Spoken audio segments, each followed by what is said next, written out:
Well, good day, everybody. It's again Saturday. I got to get my Saturday routines down because I seem to always be late with these videos on Saturday.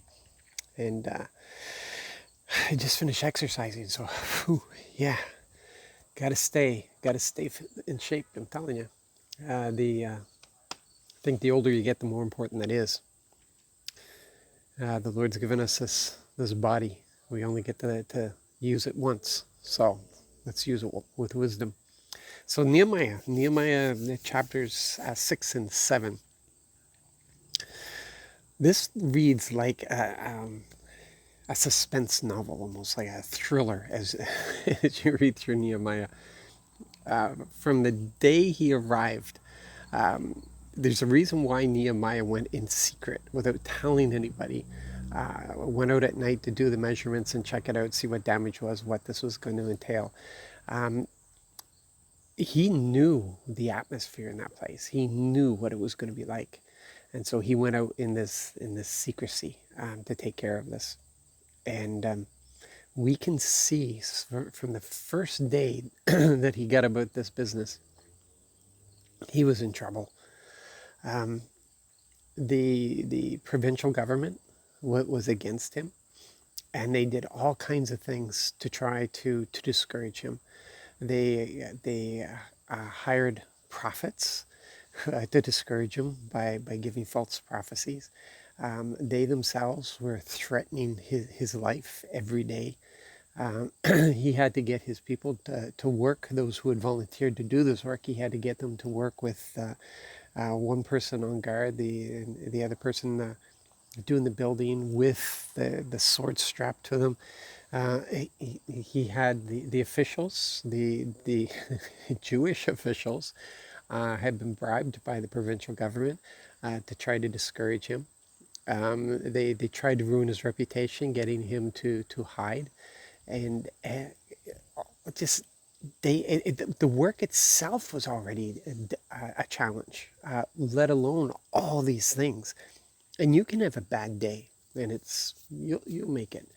But when you have day after day after day of people wanting just to destroy you, and all he wanted to do was build the wall, and he was so focused on that task, and the wall wasn't about him, and none of this was about him. The wall was about the security of the people living there in Jerusalem, and that's what he stayed focused on, and he wouldn't allow anything to deter him from that. He knew his purpose. He knew why he was there, and the Lord was giving him the discernment to see through the plots of the enemy. Allowed him to see through the fake prophecies. They gave him the discernment to know not to go hiding, because of what that would do. How they would be able to use that against him. All these things that on the surface it looked okay, but beneath the surface was rotten and was a trap to get him. And the Lord gave him the discernment to see that. There are storms. That's just the nature of it. There are storms. There are storms. There's the design of the enemy. He does not want us to succeed at all. And there's constant storms around us. But Nehemiah didn't worry about those storms. He had a task to do, and he did that task, and he completed the task. The others, he just said, "Hey, you have nothing to do with me. Just go away." And we're not always like that. Sometimes we allow those storms to affect us. Sometimes we look into the meanness of it. We allow it to get us worried and discouraged and down and tired.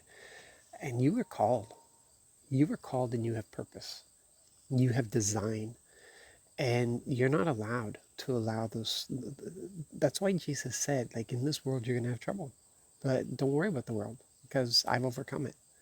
And there's nothing, no design of the enemy, nothing at all that can destroy you. Nothing.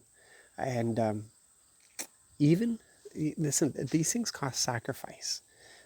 Some of the apostles, from day one, there was no guarantee how many days that they were going to have. They were just to use all those days for his glory. And for some reason, we believe that we've been guaranteed a long life, and a life that doesn't contain some suffering in it, and a charmed life almost. And it's not that whatsoever. We've been guaranteed prosperity. We've been guaranteed that we will be able to do it. We'll be able to overcome. We'll be able to do all things. We'll be able to face these things and complete it. We've been given that kind of guarantee. We have to absolutely be determined that we're going to be faithful in all of this, that we will get focused. We will be focused in all of this, that we have to be focused to complete the task. That's the way it works. We have to be focused. So I just want to encourage you, like, look at Nehemiah and understand how he was honored. He got his own book. And you can see by his reactions that he was a guy just like any other guy. He just had a heart for Jerusalem, and he trusted the Lord. And that's all we can do. We have a heart for people. We have a heart for people and to trust God. That's what we've been called to. So I don't know what storms you're going through. This word's for you. And just stay focused. Just stay focused on your calling. Stay focused at what you've been called to. Don't give up. Don't run away. And see it through. You guys be blessed. Love you.